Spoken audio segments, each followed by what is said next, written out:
Binigyang diin ni Pangulong Ferdinand Bongbong Marcos Jr. ang pagiging matatag ng bansa sa harap ng mga agresibong aksyon ng China laban sa mga sasakyang pandagat ng Pilipinas sa West Philippine Sea noong linggo.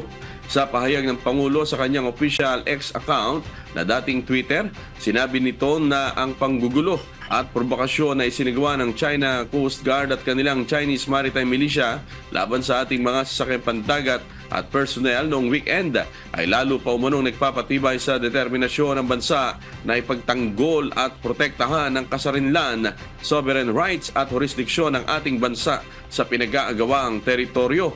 Ginamitan ng water cannon at binangga ng mga barko ng China, mga barko ng Philippine Coast Guard na nasa isang pangkaraniwang misyon patungong BRP Sierra Madre sa Ayungin Shoal. Sa gitna ng pangyayari, sinabi ni Marcos na siya ay nasa patuloy na pakikipag-ugnayan sa pambansang seguridad at liderato sa depensa at ipinag-utos din sa mga uniformadong tauhan na isakatuparan ang kanilang misyon na isinaalang-alang ang kaligtasan at patuloy na itaguyod ang kanilang layunin.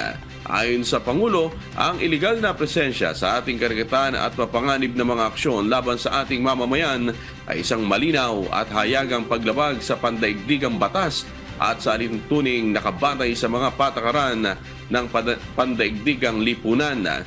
Sa huli, nagtapos ang kanyang mensahe sa pagsaludo, taos-pusong pasasalamat at suporta sa sandatahang lakas ng Pilipinas.